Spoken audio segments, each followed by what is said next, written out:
I'm sure Bob-o Cop, you're not a big fan of 2001. I've tried to watch it 4 times, and you can't. I've fallen asleep every time. That seems to be the common thing. I mean, there would be no Star Wars without it. Yeah, definitely. But I seem to be the only one that likes it. One that I really can't stand, and people seem to crucify me for this, is Full Metal Jacket. I just cannot stand it. Can't do it. I know Bob-o Cop used to only like the first half. You just need to stop as soon as they leave boot camp. Right. And that's the entire movie. Pretty much, yeah. They say Mickey Mouse at the end of it. It's pretty awesome, though. They say Mickey Mouse. They do. They do. I love that movie from start to finish. I like all of it. Yeah, I love the first half is definitely better, but it's still a great movie. I like it. If I had to move on to me and I had to pick one of my favorite directors, I would probably go Ridley Scott. Oh, yeah. I love Ridley Scott. There's not many movies that he's done that I don't really like. I mean, from the first Alien to one of the best military ones I've ever seen in Black Hawk Down. It was amazing. I mean, Gladiator, Blade Runner, of course. Obviously, he didn't direct the second Blade Runner, as we talked about, but he was producer on it and all that. Many, many more. Kingdom of Heaven. Yep, Kingdom of Heaven. Solid. He directed like 8 versions of Blade Runner 1, so that kind of counts. He did. He finally got his artist's vision, I guess, on it, right? Oh, God. Yep. But I love Ridley Scott.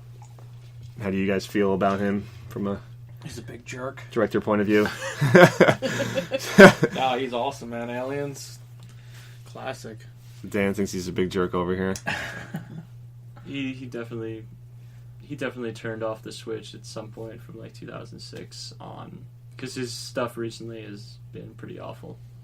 Yeah, what movie? I can't even. What movies has he really done recently? Oh my God, he's been ruining his own stuff. So Yeah, Prometheus. And That's Alien right. Covenant. Of course, how could I forget about that? That was terrible. Was it Covenant? Was that it? The Martian he did.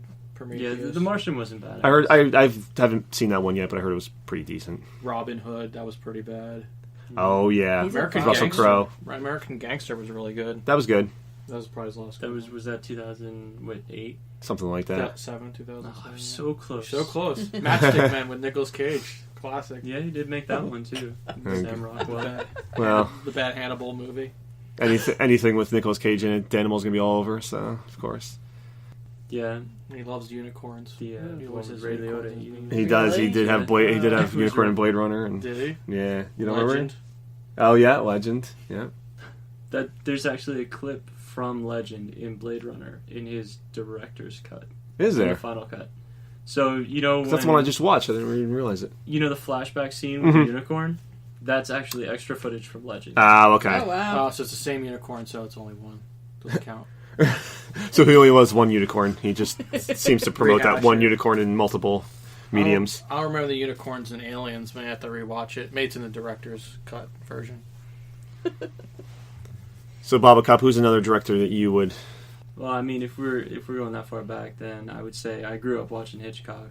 From like the big ones like Rear Window and Psycho to the smaller like ones that a lot of people haven't seen, like Rope and Marnie. Like he did really solid work, great thrillers, a lot of really good comedy that people don't get. Now, we don't get that in a thriller as much as we used to. Everything's just waiting for the next jump scare. But Hitchcock had a way of creating this intensity that you don't really see as much in films anymore. It's all just about sudden shock as opposed to the build-up. So was Hitchcock movies what really got you into movies, or? Yeah, probably. At least old movies, because I hadn't seen a lot until I had a VHS tape, a couple of them actually, with like AMC. They had a Hitchcock marathon one day, and I just recorded like The Birds, and then Rear Window, because Rear Window was the only one I had seen. And then I ended up with a bunch of other ones, but Rope. As soon as I watched Rope, I was like, man, this guy was a genius, because the entire movie looks to be shot on one film reel, which they even try and mimic today. It's not, obviously, they couldn't do it, but right. It's all done like a stage play. This is a phenomenal movie. Now, was he the man who knew too much as well? Yeah, The Man Who Knew Too Much. I was always a big fan of that one. North by Northwest right. is the one that's always on the top 100 lists. Yeah, that's a great one too. If you had to pick a favorite, I know it's probably tough for you, but what would be your favorite Hitchcock if you had to pick one? Oh man, I would still say Rope. Like just Rope, start to finish, is just a genius movie. Remind me about Rope, because I think I know a decent amount about that one, but I don't know if I've Stewart. seen it. John. Jimmy Stewart? Jimmy Stewart. John Jimmy Stewart. Stewart, Jimmy yeah. Stewart. I mean, maybe Jon Stewart was in it too. He Yeah. might have been. Maybe Yeah. that was his MTV days. He was really but, young. Yeah. Yeah. But no, it's these two college students that they decide, one of them thinks that it's just a joke, but they decide they're going to kill their professor. That's and right. They end up hiding the body in a server, and then the other one was supposed to cancel this party, and they have a party with the body hidden in this server, and one of their other professors, James Stewart, comes to that party, and he starts to suspect things. That's right, yeah. I But knew. It's just really, really good and really darkly comic. Very Edgar Allan Poe-ish. Yes, very much so. Right. I mean, that's pretty much, his famous one where he buries the guy in the wall. Oh, the Telltale. Oh, I'm sorry. Well, Telltale Heart. It's kind of like a mix of Telltale Telltale Heart Heart and... Cask of Amontillado. yes, exactly. Which I was always a huge Edgar Allan Poe fan. I think that's why I was kind of drawn to Hitchcock as well. I love his movies. And my dad always watches AMC and into those old movies. Now, are you into other old stuff like Bogart and Some of it. Cagney? And Definitely, probably more Cagney. More than Cagney? Bogart, but yeah. because I kind of grew up on that stuff too, and I always liked that older stuff. So, what are your feelings on Hitchcock, Danimal? Hitchcock? Were you a big Hitchcock fan? Oh, yeah, big time. Yeah, I love Hitchcock. Psycho. It's probably one of my favorites. Definitely North by Northwest is awesome. I mean, it's probably his best movie. Rear Window. All his movies are great. Definitely groundbreaking director. If it wasn't for him, probably a lot of these directors wouldn't have their inspiration. I know probably most directors' favorite directors because he's done so much. I don't think you can be really like a Kubrick fan without being a Hitchcock fan. Yeah. I mean, I know Kubrick's a little on the weirder side a lot of times, but you can definitely see some influences from Hitchcock. Did you ever see, speaking of Kubrick again, did you ever see his, because it reminds me of kind of Hitchcocking, his first movie he ever made?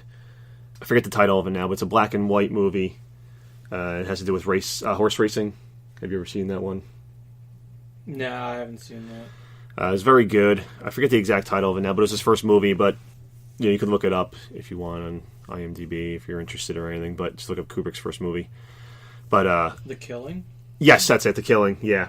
It has to do with horse racing, and this guy's getting in trouble with gambling and everything, but it does have kind of like a Hitchcockian feel. You can feel to it. It's really good. I mean, he didn't really quite hit his stride there, Kubrick, at that point, being his first one, but you could see where he was on his path. But yeah, Hitchcock is definitely I'd say like the father of directors. I mean, you have some other guys in the early 20s and 30s and stuff, but Hitchcock definitely started it all. Are you into Hitchcock, Melissa? Did you ever really watch a lot of him? Or? Yeah, I mean, we watched him growing up. My mom used to watch the same things on AMC. The bad thing is with movies, it's bad. I'll watch them and then I don't remember anything about them. So, I remember watching Psycho, The Birds, obviously. I went as that as Halloween costume one year. And, Rear View Window, I seem to remember that one a lot. That was always one of my favorites. Yeah, that one that's I really a good like. one. Grace Kelly's in that, right? She's in a bunch of them. Is Grace Kelly in that one? No, I don't think I so. don't think so. No, not in that one. Yeah, she's in a bunch of them. Perry Mason was in it, the guy who played him. Yes. He played. I'm blanking on his name though. Raymond Burr. Yes, remember, yeah. Yep. He's in it, definitely. So. Yeah, I like Hitchcock.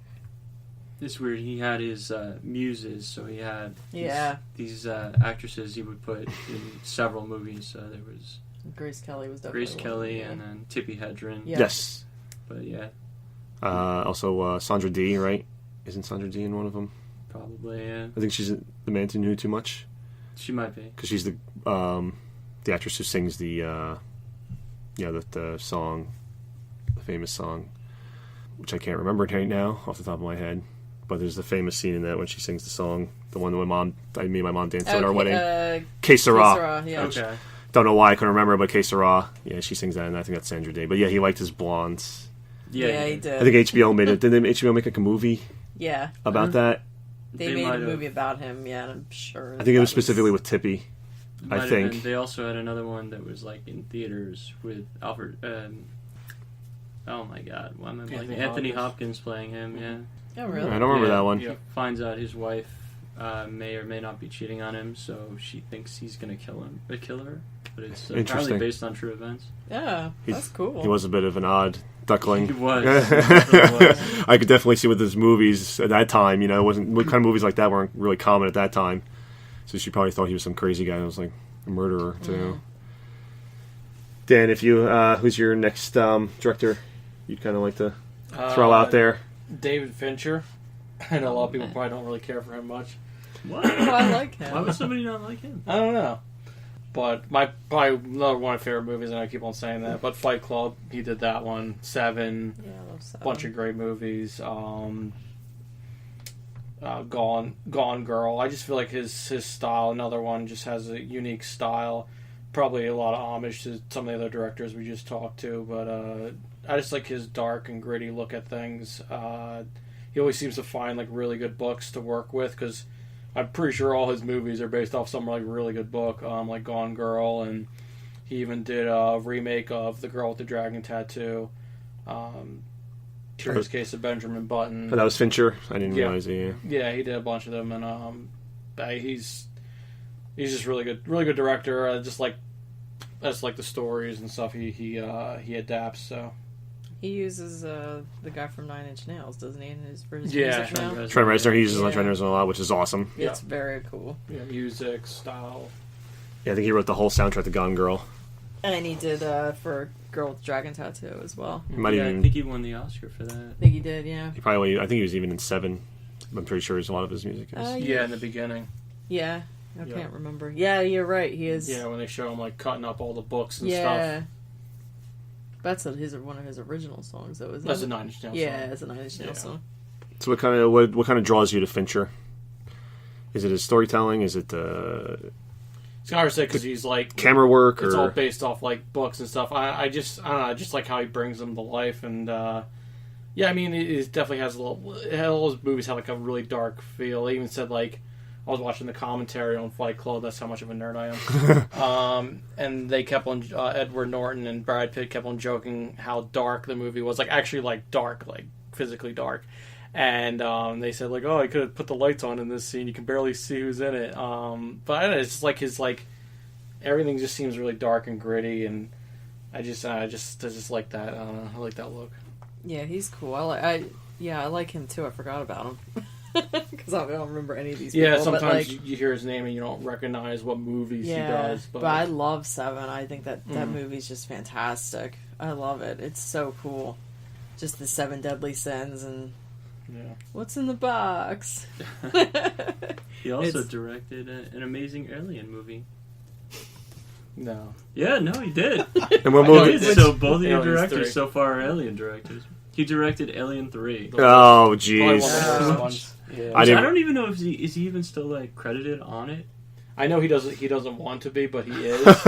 And he's done a lot of like Madonna videos too. Yes, that's right. I forgot about that. He And did. even Did he? Yeah. some Iggy Pop, and I believe an Aerosmith one too. Really? Uh-oh. Which Aerosmith one? I think it's. Like- I'll find out. I bet it's like- crying or something. I think it was like that the one with the cars on the cover. What was that one? Oh, from Pump? It's from Pump, I think. Well, we got From Big Ones. Look at. Oh, Oh, be a big ones you can look at. But that yeah. his I don't know video what would the have been on video. there. I don't know what the video is though. Oh. Most of the huge Yeah. Aerosmith fans got to figure this Now I out. have to find out There which you one go. he So, directed. if you ask Melissa what her favorite David Fincher work is, it's going to be whatever this Aerosmith video Yeah, is. pretty much. It's going to be the best thing ever made. And some George Michael videos. What? Oh, all his videos are great. Couple George Michael. I know. I remember. From I 2006. forgot. Oh, from 2006. No, though. even older ones and newer Oh, ones. yeah, from the And- 80s? Yeah, new Madonna stuff. I forgot that he did a lot of music videos. That is right, and it's in the '80s. He did a lot of that. Oh, I wonder if he did like the classic, like George Michael ones. Because like the, let's talk. What's the one where he's like talking about sex? That's a great video, and he's just him, black and white. It's a good video. Rick Springfield. I'll take your word for that one, Melissa. It was good. But a lot of directors, and it started out as music video directors in the '80s. I know Tony Scott. No, Tony Scott, who was Ridley Scott's brother, I think was actually commercial director. He directed like a car commercial, and they liked it so much they decided to give him Top Gun. Oh, wow. Greatest movie of the '80s. So Yeah. yeah. Then he went to a lot of yellows and greens in all his movies. They're all tinted oddly after